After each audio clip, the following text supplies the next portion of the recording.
2013년도 들어와서 첫 주일 예배를 드리는 날입니다. 아울러서 오늘은 저희 교회가 창립된 지 꼭 38주년이 되는 의미 있는 날이기도 합니다. 38년간 동안 하나님께서 이 교회를 지켜주신 것, 인도해 주신 것 얼마나 감사합니까? 하나님께 영광을 돌릴 수 있는 시간이 되기를 부탁을 듭니다. 저는 새해를 시작하면서 금년 2013년도 교회 표를 어떻게 정할까 기도하다가 바울 사도께서 말씀해 주신 말씀 가운데 11절에 기록되어 있는 말씀, 열심을 품고 주를 섬기라는 말씀을 2013년도 표로 정했습니다. 바울 사도는 우리가 잘 알고 있는 대로 사도입니다. 전도자예요. 목회자이거든요. 철학가요, 문필가요, 신학자이고 신학성경 27권 가운데 13권을 기록한 저술가이기도 합니다. 이런 바울 사도께서 로마 교회 성도들에게 편지를 써보내면서 로마서를 기록하고 있는데 1장부터 11장까지는 어떻게 해야 우리가 구원받을 수 있는가를 다루는 교리적인 문제를 주로 다루고 있습니다. 그리고 이제 12장부터 16장까지는 성도들이 그 교리를 근거해서 어떻게 주님을 섬기며 교회를 섬겨나가야 되는지를 실제적인 면에서 교훈을 해주고 있습니다. 바울 사도가 주시는 실제적인 그 교훈의 말씀을 중심으로 해서 금년 한 해 동안도 우리들은 이렇게 주님을 섬기고 교회를 섬겨나가면 어떨까 하는 측면으로서 함께 은혜를 나누길 원합니다. 먼저 주시는 말씀은 형제를 먼저 존경하라. 10절에는 말씀을 통해서 그렇게 권면해 주시죠. 신앙생활은 관계에서 시작이 됩니다. 수직적으로는 하나님과의 관계를 염두에 둬야 되고 수평적으로는 이웃과의 관계를 생각하면서 더불어 살아가는 생활이 신앙생활이거든요. 더더군다나 교회 생활은 공동체 생활이기 때문에 여러 사람들과 함께 더불어 살아가야 되는 생활입니다. 이런 관계를 바울 사도가 잘 알고 계시기 때문에 10절 말씀을 통해서 형제를 사랑하여 서로 우애하고 존경하기를 서로 먼저 하며 그렇게 말씀을 해줍니다. 우리 예수 믿는 성도들은요, 주님의 눈으로 바라볼 때는 예수님 안에서 한 형제, 한 자매들입니다. 한 가족 관계가 된다는 말씀이죠. 그렇기 때문에 형제들 간에는 사랑이 있어야 되고 우애가 있어야 됩니다. 우리가 이민 생활하면서도 잘 보고 있지만은 그 화목한 가정들을 보면요, 형제 간들의 우애가 굉장히 깊어요. 형은 동생을 챙겨주고 동생은 형을 존경하면서 또 챙겨주고 참 얼마나 훈훈한 바람이 그 가정에서 부는지 모릅니다.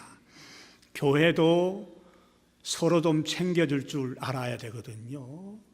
서로 좀 섬길 줄 알아야 되거든요.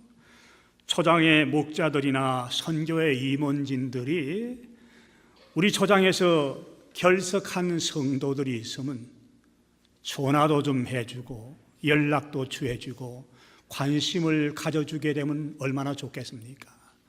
선교의 임원진들도 마찬가지죠. 우리 선교에 소속되어 있는 회원이 무슨 사정으로 인해서 교회를 빠졌다 그러면 전화 연락도 좀 해주고 무슨 일 때문에 주일날 못 올라오셨는고 관심도 가져주시고 격려도 해주는 이런 관계를 우리가 유지하면서 살아야 되거든요. 우리가 천국을 누구나가 다 사모합니다. 가고 싶어 합니다. 그러나 이 땅에 살면서도 사실은 지상의 천국을 맛보며 살아갈 수 있는 곳이 바로 교회가 되어야 되거든요. 지금은 교회에 대한 인식이 부정적으로 들어와서 교회는 싸우는 곳이라, 지지는 곳이라, 다투는 곳이라, 그렇게 안 믿는 사람들이 부정적인 시각으로 교회를 바라보고 있습니다마는 우리 교회 생활은 사실은 싸우는 생활은 아닙니다. 서로 우애해주고 화목을 유지하는 생활이거든요. 우리 실생활에서 이런 일들이 있어야 된다는 사실을 바울 사도가 권면해주고 있습니다. 작년 2012년도에 저희 교회 등록한 사람들의 숫자를 보니까요 53사람이에요. 매 주일마다 한 사람씩 등록했다는 통계가 되는데, 저희 교회는 그날 처음 교회에 방문했다고 해서 등록을 시키는 건 아닙니다.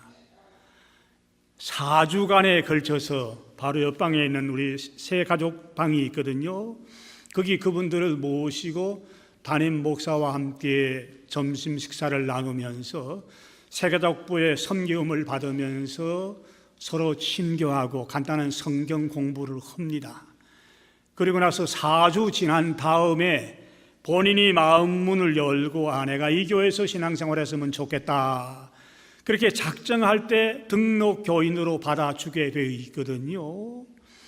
4주일 동안 저 방에 올라와서 친교하고 성경을 배우고 식탁의 교제를 나누는 기간에는 별 문제가 없어요.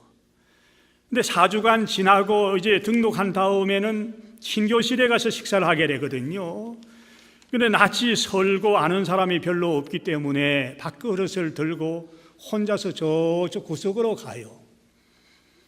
그러면 누가 아는 사람이 있으면 좀 달려가서 동무가 되어주고 같이 앉아서 식사를 나누면서 대화를 하면 좋은데, 그들 또 보는 사람이 없기 때문에 한 6, 7주 교회 다니다가 슬그머니 그 교회를 떠나는 사람이 있어요. 왜 그런가 하면 이럴 때 다가가 주는 사람이 있어야 되거든요. 오늘 우리 바나바 모임을 가지면서 4주로 끝내는 것이 아니라 이제 정식으로 등록하고 친교실에 오면 그분들을 모시는 식탁을 따로 하나 만들어 가지고 우리 선교회 회장님들 또 바나바로 섬기게 될 분들하고 그분들이 이 교회 정이 들고 낯이 익을 때까지 섬겨주는 게 좋지 않겠느냐. 오늘 새가족부에 있는 우리 안 장로님하고 바나바 회원들이 그렇게 의논을 했습니다. 그렇게 좀 해보려고 그러거든요. 무슨 말씀을 하는가 하면 서먹서먹하는 마음들이 없도록 서로 우리가 존경해야 되거든요. 존경을 받으려고 기다리면 안 됩니다. 내가 나이가 많은데, 내가 목사인데, 내가 장로인데, 내가 권사인데 왜 나를 존경하지 않느냐, 그렇게 기다리면 안 되고 내가 먼저 존경을 해야 돼요. 서로 존경을 해야 되거든요. 교회 안에서 성도들끼리 다투는 일이 있다 그러면 그 교회 가고 싶은 사람이 누가 있겠습니까? 평안교회가 싸우는 교회, 다투는 교회라고 소문이 난다 그러면 다투는 교회 오고 싶은 사람이 있겠습니까? 저라도 그런 교회를 가고 싶은 생각이 안 들 거예요. 금년 한 해 시작되는 첫 주간에 오늘 바울 사도께서 우리 삶의 현장에서 일어날 수 있는 구체적인 문제를 저희들에게 가르쳐주면서 서로 우애하고 존경하기를 먼저 하라는 말씀을 기억하시고 금년 한 해 동안 이렇게 살았으면 좋겠다는 다짐을 마음에 가지시기를 주님의 이름으로 부탁을 드린 것입니다. 계속되는 말씀 보니까 부지런하여 게으르지 말고 열심을 품고 주를 섬기라. 금년 표를 저는 이 말씀에서 따왔습니다. 우리 한 목소리로 뒤에 부분만 좀 같이 해볼까요? 우리 표만 같이 한 목소리로 같이 따라해 봅니다. 열심을 품고 섬기라. 자, 신앙생활은 우선 좀 부지런한 면이 있어야 돼요. 신앙생활 게을리하게 되면요 실족하기가 참 쉬워요. 여러분이 잘 알고 있는 다윗이라는 사람, 얼마나 용기가 있는 사람입니까? 얼마나 믿음이 좋은 사람입니까? 온 이스라엘 백성들이 존경하고 있는 선왕이거든요. 이스라엘 역사에서 몇 안 되는 성군으로 추앙받는 사람입니다. 이 다윗이 임금이 되기 전에 군인 장수로 있을 때 전쟁터에서 싸우고 나오면 이스라엘 백성들이 뭐라고 노래했는가 하면 사무엘상권 18장 7절에 그렇게 노래를 합니다. 여인들이 뛰놀며 노래하여 이르되 사울이 죽인 자는 천천히요 다윗은 만만이로다. 아직 왕이 되기 전입니다. 이렇게 존경을 받던 사람입니다. 나중에 왕이 된 다음에 왕궁 생활이 좀 편안해졌거든요.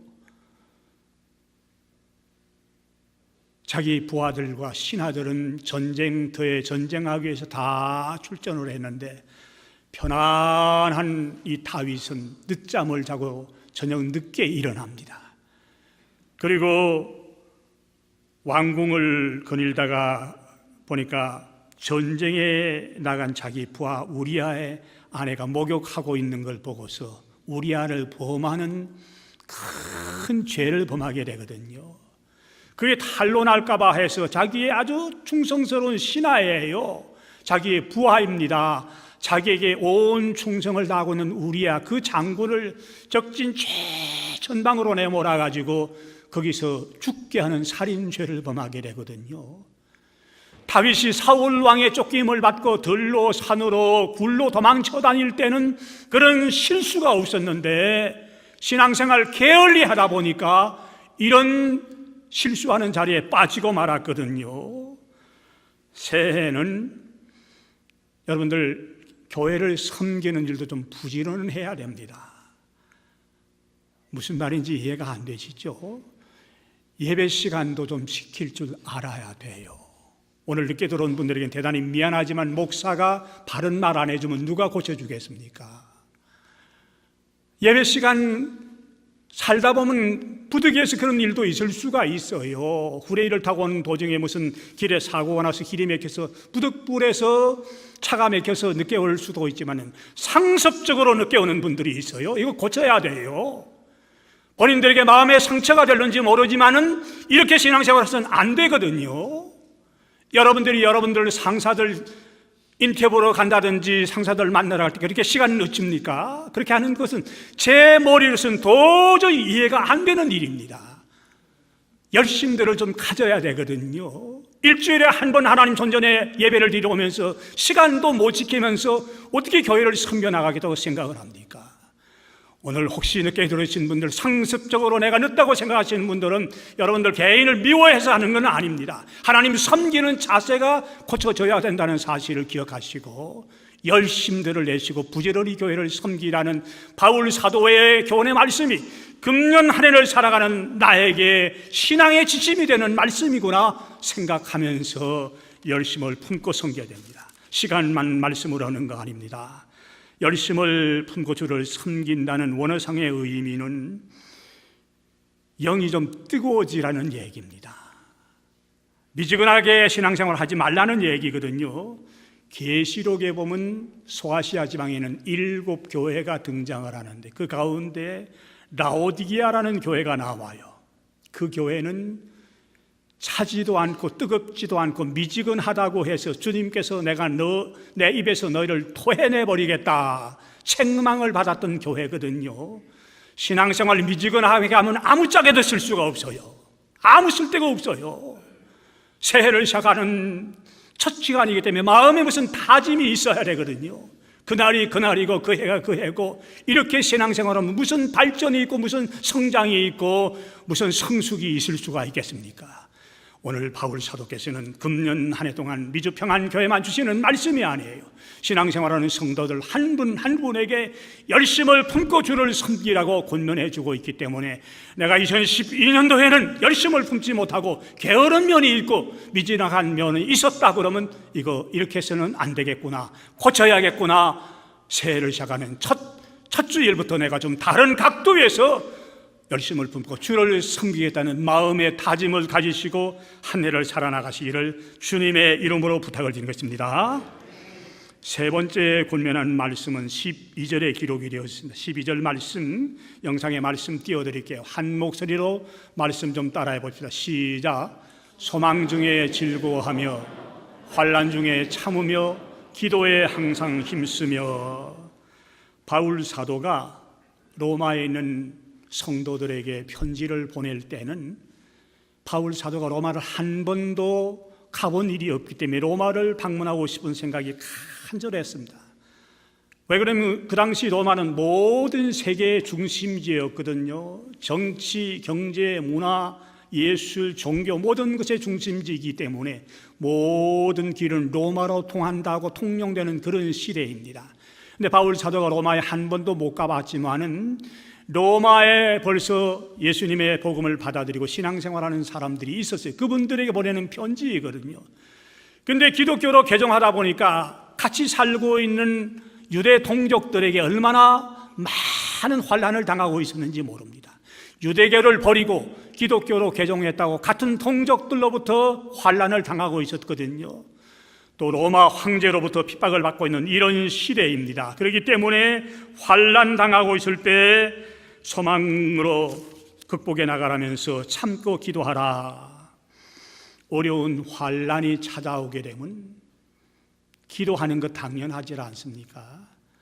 기도는 신앙생활하는 성도들의 영적인 호흡이라 그래서 숨 쉬는 거라 그랬습니다. 살아있는 사람들이 숨을 쉬지 않으면 뇌에 산소 공급이 안 되기 때문에 얼마 못 가서 쓰러져서 죽는 것 아닙니까? 영적으로 살아있는 우리 성도들이 하나님 앞에 기도하지 않게 되면 영원히 죽는다는 말씀이에요. 그래서 금년에는 좀 기도하는데 여러분들이 시간을 좀 많이 활용을 했으면 좋겠다는 이런 생각이 들어요. 제일 좋은 방법은 매일 새벽자대에 올라오는 것이 제일 좋은 방법입니다. 그러나 여러 가지 사정들이 다르기 때문에 새벽 기도회는 필수적으로 강요하기가 어려운 상황입니다. 그러신 분들은 금요 기도회 시간에 올라오셔도 됩니다. 일주일에 한 번씩 금요일 날 7시 반에 모여서 그 시간에는 뜨겁게 부러지면서 기도하거든요. 그 시간에 올라오셔도 괜찮고, 금요 기도회에도 올라오기가 어려우신 분들은 집에서라도 무릎 꿇고 기도하는 습관을 들이세요. 기도가 몸에 배어 있어야 되거든요. 생소하게 기도하라 그러면 우리 권사님들 가운데 공기도 시키면 기도 못하는 사람이 참 많이, 새벽 기도 시간에 기도시킨다면 교회 안 나온다는 사람들도 참 많은데 몸에 배어 있지 않기 때문에 그래요. 예수님이 얼마나 분주한 사역을 하셨습니까? 눈코 뜰 수 없이 식사할 겨를도 없는 분이시지만 예수님은 기도하는 것이 몸에 배어 있었기 때문에 기도가 습관화되어 있었습니다. 마지막 붙들리는 그 시간에도 습관을 따라 겟세마네 동산에 올라갔다고 누가가 기록을 하고 있는데, 말씀 누가복음 22장 39절 40절 말씀 띄워드릴게 보세요. 예수께서 나가사 습관을 따라 감람산에 가시매 제자들도 따라갔더니 그곳에 이르러 그들에게 이르시되 유혹에 빠지지 않게 기도하라. 예수님은 기도하는 것이 몸에 배어 있었다고 말씀하지 않습니까? 자, 우리가 2013년도를 소망 가운데 출발을 하지만은 우리 앞길에 환난이 찾아오지 않는다는 보장은 아무도 하질 못합니다. 예수를 믿기 때문에 모든 것이 만사 형통해진다는 것은 아니거든요. 예수 믿는 사람이라고 해서 환난이 피해가는 것은 아닙니다. 우리 삶의 앞길에 어떤 환난이 다가올는지는 아무도 장담하지 못하고 있는 상황 아닙니까? 그럴 때 엎드려 기도해야 된다는 말씀으로 바울 사도가 저희들에게 권면해 주고 있는 겁니다. 우리 신앙의 선배들이 얼마나 힘든 환난과 시련을 겪었습니까? 지난 목요일 날인가 어떤 분이 저를 좀 만나자고 그래서 만나서 식사를 대접을 했었는데, 그분이 책을 한 권 줘요. 어떤 책인가 하니까 북한에서 김일성 대학을 졸업한 아주 엘리트예요. 김일성 대학을 졸업을 했다고 그러면 상위권에 들어가는 사람인데, 그분이 지금은 탈북을 해서 한국으로 건너와서 신학교에서 신학 공부를 하고 있는 분이에요. 그러면서 북한에서 김일성 대학을 졸업을 했기 때문에 좋은 보직을 받을 수 있는데 자기 친척들 가운데 아마 월남한 사람이 있었던 모양입니다. 그래서 좋은 자리는 차지하지 못하고 저기 시골 군청에 가서 무슨 문학과장인가 이런 직분으로 봉사하다가 건강이 좋지 못했는데 건강이 나쁘다고 당해서 쫓아냈대요. 그로부터 그날부터 구걸하는 꽃제비가 됩니다. 길에 떨어져 있는 빵 조각 주워 먹고 비참한 생활하면서 고생하다가 중국으로 건너갔다가 중국에서 붙들려 가지고 다시 감옥에 들어갔다 몇 번 시도하다가 이제 남한으로 탈출해서 신학을 한 분인데, 그분이 미국에 와서 아주 뼈저린 공산주의자였는데 어떻게 예수님을 영접하고 내가 하나님을 섬기려는 걸 간증을 하고 싶은데, 목사님이 그분을 좀 초청을 해주세요. 초청을 하려고 그러면 그분 비행기 삭설 우리가 다 대줘야 되거든요. 호텔비도 대줘야 되거든요. 그래서 대답을 그냥 못하고 한번 생각을 해볼게요. 그렇게 왔는데, 참 어려운 가운데 신앙생활하는 사람이 참 많이 있어요. 그 사람들을 그럴 때 기도했거든요. 우리는 너무 편안한 곳에서 너무 안일하게 너무 편안하게 살기 때문에 기도를 덜 하시는 편인데, 금년에는 기도의 불들을 좀 붙이시고 기도가 내 몸에 습관이 되도록 살아가야겠구나, 이렇게 다짐하면서, 이건 이론이 아닙니다. 교리가 아니에요. 우리 삶의 현장에서 일어날 수 있는 실제적인 문제이기 때문에 새해 첫 주일 성전에서 예배를 드리면서 한 주간 한 해를 시작하는 여러분들의 마음속에 이런 다짐들이 좀 있어지면서 기도하는 기회를 좀 많이 가져야겠다 다짐하시는 여러분과 제가 되기를 주님의 이름으로 부탁을 드리는 겁니다. 아멘 하는 사람이 8분밖에 안 돼. 목이 터져라고 외쳐봐야 이거 무슨 소용이겠습니까? 소경에 경이 읽깁니까? 그렇게 살지 말자고요. 좀 달라져야 되지 않습니까? 마지막으로 권면하는 말씀 13절에 기록이 됐는데, 성도들의 쓸 것을 공급하며 손 대접하기를 힘쓰라. 초대교회 때는요, 나그네를 대접하는 것이 미덕으로 통용이 되고 있었습니다. 지금도 혹시 여러분들 터키나 중동 지역을 여행을 해보시면 알지만은요, 그런 전통들이 지금도 이렇게 흐르고 있어요. 물건을 사기 위해서 가게를 들르면 점원이 제일 먼저 찻잔을 가지고 나와요. 물건을 사든지 안 사든지 간에 자기 집에 들어온 손님이라고 해서 따뜻한 차를 꼭 가지고 나와요. 그런 풍습들이 지금도 흐르고 있더라고요. 얼마나 아름답게 보이는지 보는. 미국에서는 안 사면 한국에서는 돌아서면 막 욕도 하고 그런다고 그러는데, 그분들은 절대 그런 거는 없어요. 물건 안 사도 괜찮아요. 그만큼 그 자기 집에 찾아오는 손님들을 귀하게 보더라고요. 특별히 그 당시에는 순회 전도자들이 여러 지역을 다니면서 복음을 전했기 때문에 순회 전도자들 교회가 대접하는 거 아주 당연한 일로 그렇게 알고 있는 시대입니다. 바울 사도가 이런 아름다운 모습들 저희들에게도 권면해 주거든요. 저도 이제 연초가 되다 보니까요, 만나자는 사람들이 꽤 많이 있어요. 이번 화요일 날 누가 만나자고 그러고, 목사님이 시간이 언제가 좋으냐고 그러고, 이제 여러 사람 만나서 대부분들이 도와달라는 얘기인데, 만나자고 나가면 제가 가능하면 그 카드 사인을 제가 먼저 해요. 그쪽에서 인바이트하고 초청을 했지만은 그래도 대접할 수 있는 게 축복 아닙니까? 대접할 수 있는 게 축복이에요. 그래서 가능하면 그쪽에서 나를 오라고 그랬지만 사인은 밥값은 제가 먼저 내는 게 몸에 배어 있었는데, 금년에도 저희에게도 손님들이 많이 와요. 다음 주 15일 날은 한국에서 중고등부 학생들 한 40여 명이 미국을 방문하면서 저희 교회를 한번 방문하고 싶다. 다음 주 화요일 날 오라고 그랬습니다. 저녁을 대접할 생각입니다. 우리 친교부의 협조를 받으려고 그러고요.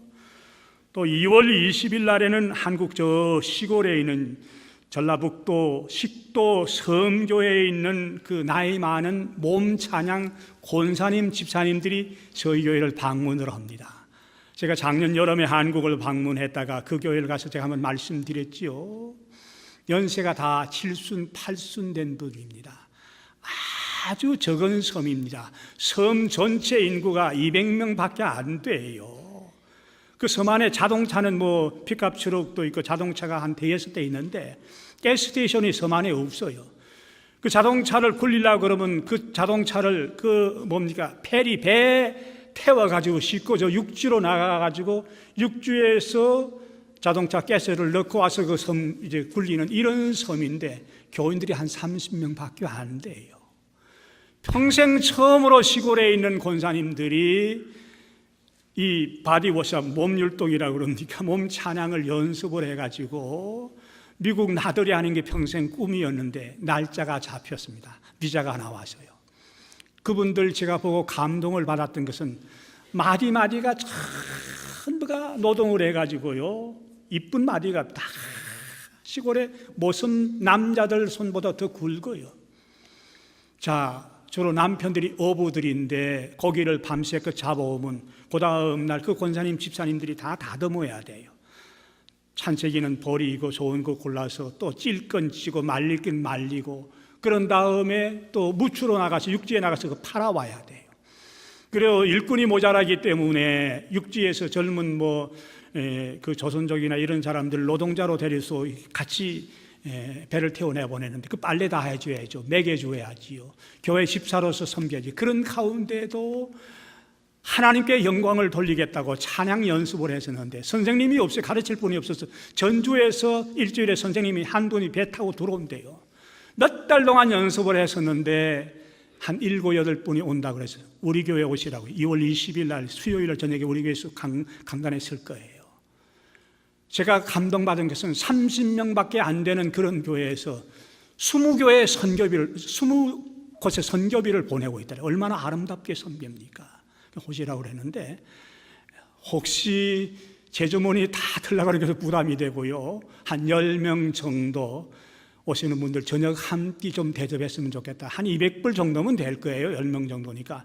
마음에 감동이 되는 듯이 저한테 좀 얘기를 하세요. 오신 분들 손님인데 평생 미국 나들이 하는 게 소원인데 그 소원이 이루어졌는데 평안교회 밥 한 끼 대접하는 그냥 돌려보내면 안 되질 않아요. 혹시 감동되신 분은 저한테 말씀을 하세요. 안 목사님에게 말씀해도 괜찮아요. 3월 달에는 은퇴하신 우리 원로 목사님들 한 100여 명이 저희 교회를 오세요. 해마다 저희가 점심을 대접하는 이번에도 3월 달에 날짜가 잡혀져 있습니다. 4월 달에는 임직식을 하기 때문에 많은 손님들이 오겠지요. 교회 손님이 많이 오는 건요, 축복이에요. 귀찮다고 생각하지 마시고요. 그래도 평안교회를 찾고 싶다는 사람들이 있다는 것 자체가 얼마나 다행입니까? 이민생활이 분주하고 힘들고 피곤해서 그런지 모르지만 어떤 사람들은 아주 내내 손님 오는 걸 싫어해요. 집에 애들이 와서 어지러운 거, 뛰는 거 이런 거 싫어하고요. 아주 손님이 오는 걸 싫어하는데 그런 사람들에게는 훈훈한 인정을 찾기가 어려워요. 혼자만 챙기는 건 잘 알는지 모르지만 사람 냄새가 안 나거든요. 사람은 좀 사람 냄새가 나야 돼요. 푸근한 면이 좀 있어야 되지 않겠습니까? 제가 담임 목사로 있으면서 그런 사람 오겠다 그러면 안 돼, 오지 마십시오. 우리는 예산이 없어서 못합니다. 딱딱딱딱 잘라버린다고 그러면 사람 냄새가 나는 목사입니까? 그래도 손님들이 찾아오는 건 축복이고 우리 교회를 그래도 염두에 두고 있기 때문에 우리 교회가 대접하는 거 축복인 줄 알고요, 우리 권사님들이 아무래도 오시면 좀 도와드려야 되겠죠. 부담스럽게 생각하지 말고 내가 주어진 귀에 손님 대접하는 것 오늘 바울 사도가 요구하시는 일이라 생각하시면서 공동체 생활하는 사람들에게는요, 사람들이 좀 왔다 갔다 하는 재미가 있어야 돼요. 냉랭하게 자기 하나만 딱 몸만 도사리면 챙겨나가면요, 이건 신앙생활 바로 하는 것이 아니거든요. 이제 2013년도 신년 예배를 드리면서 금년 한 해도간 열심을 품고 주를 섬기자는 말씀 받았었는데 이것도 사실은 이론이 아닙니다. 교리가 아니에요. 우리 삶의 현장에서 실제적으로 일어날 수 있는 일을 바울 사도가 요구하고 있지 않습니까? 제가 영신 예배를 드리면서 말씀을 드렸습니다. 우리들에게는 꼭 같이 한 문화식이 주어졌다. 하루 24시간, 목사에게도 24시간, 우리 권사님들에게도 24시간, 어린 주일학교 학생들에게도 하루가 24시간으로 동일하게 정해져 있습니다. 1년 365일도 동일하게 주어져 있습니다. 일을 많이 해야 할 목사라고 해서 366일을 준 건 아닙니다. 미국의 대통령이라고 해서 367일을 준 건 아니지요. 동일하게 365일 2013년도를 같이 주었습니다. 8,760시간이라고 말씀드렸습니다. 동일하게 받은 문화를 가지고 출발을 하면서 연말에 가서 우리 주님이 좀 결산하자고, 우리를 불러서 결산하자고 부르실 때가 있는데 우리가 뭔가 이윤을 좀 남기고 주님 앞에 장사한 걸 내놓을 수 있어야 되지 않겠습니까? 그렇게 교회를 섬기기 위해서는 먼저 부지런해서 열심을 품고 교회를 섬겨야 된다는 것을 마음속에 각오하시고 내 마음속에 다짐을 하면서 새해를 출발해야 했지, 아무런 각오나 다짐이나 마음의 결단 없이 새해를 출발하시게 되면 금년 연말에도 똑같은 삶을 살 수밖에 없기 때문에, 첫 해이기 때문에 조금 여러분들께 마음에 부담이 될는지 모르지만은 부지런해서 열심을 품고 주를 섬기라는 말씀, 지침의 말씀으로 받아들이시고 마음에 새롭게 다짐하시면서 한 해 부지런해서 열심히 주님을 섬기고 교회를 섬기고 여러분들이 직장들을 섬기고 사업체를 섬겨나가고 우리 가정을 섬겨나가시는 여러분과 제가 되기를 주님의 이름으로 부탁을 드리는 것입니다.